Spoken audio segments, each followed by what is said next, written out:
Hezké odpoledne, milí přátelé. Dneska jsme v ateliéru mladého, nadějného, talentovaného českého malíře Matěje Zikmunda. Matěj, hezký den. Mám taky.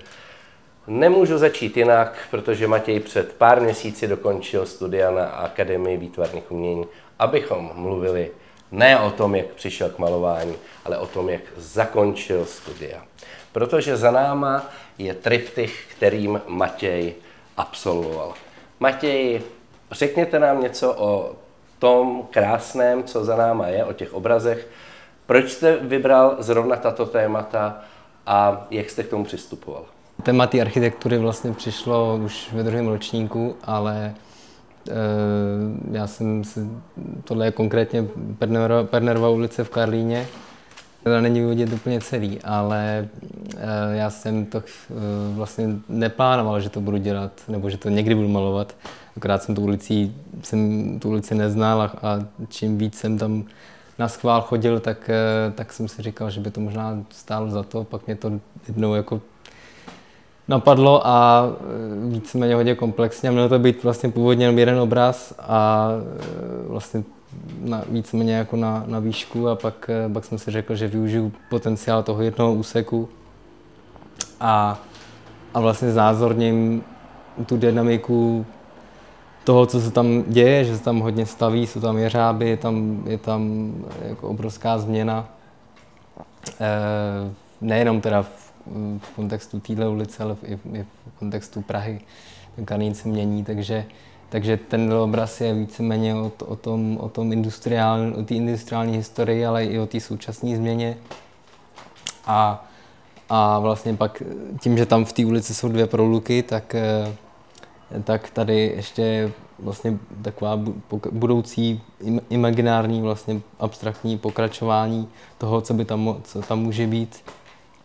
A ten prostřední je vlastně víceméně jenom pohled vlastně na ten nejmenší dům v té ulici. Já jsem to chtěl udělat, aby byl ústřední, aby byl v tomhletom jako nejdůležitější, ale přitom je nejmenší a tady to zase navazuje, tam zase imaginární vrstva nebo prostě abstraktní vrstva, kde to vlastně navazuje pak nebo nenavazuje, ten dům končí a pak tam zase proluka, takže tohle je vlastně určitá předaná hodnota moje. Takže je to vlastně takovým způsobem realistickou, jako abstraktní věc. Nicméně z toho triptychu vyplývá, že vás fascinuje architektura jako umělecký obor. Milujete Starý Karlín, milujete, jestli se nepletu, Žižkov a Vinohrady, kde žijete v podstatě, můžeme říct, celý život. Proč zrovna tyhle části? Přece krásná je Malá Strana, Staré Město, fascinujou miliony turistů. A vy jste si vybral pro svoji tvorbu vlastně trošku jinou Prahu. Je to tak a mě ta Stará Praha taky zajímá, to není tak, že by mě nezajímala, ale nemám k ní asi až takový úplný vztah právě kvůli té její jako vytíženosti a i tím, že tam není třeba tolik zeleně, když třeba na Malé Straně pak je, ale mě spíš jako zajímají vlastně ty procházení tím městem vlastně v těch spíš jako rezidenčních částech. Mě baví vlastně zkoumat ty rozdíly v té jednotě, protože tyhle ty 3/4 jsou víceméně hodně podobný, ale i ty domy jsou hodně podobný, ale vždycky to má třeba jako jiný urbání systém a tak dále. Vraťme se k tomuhle nádhernému triptychu. Velmi dobře charakterizuje vaši tvorbu. To znamená, je to abstraktní umění, které ovšem je plné prvků realistických, což je na vaší tvorbě velmi zajímavé. Je jasné, že jste nějakým způsobem k němu došel. Proč je to zrovna v této fázi vaší umělecké tvorby a vaší cesty umělce ta správná forma, kterou se chcete vyjadřovat?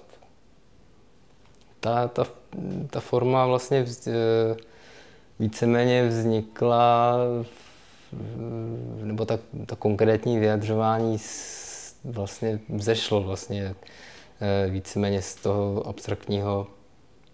abstraktního jako období.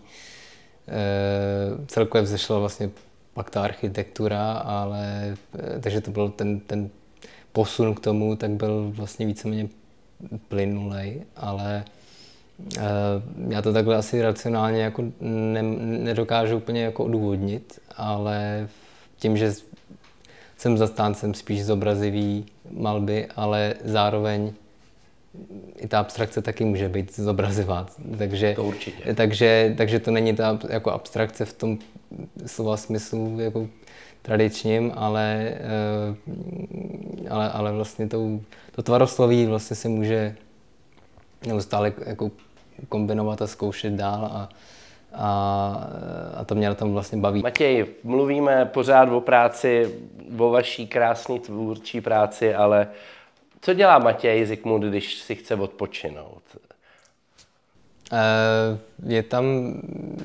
Je toho víc, ale zároveň málo, ale baví mě cestovat do zahraničí, ale to není, co bych dělal každý týden, takže samozřejmě...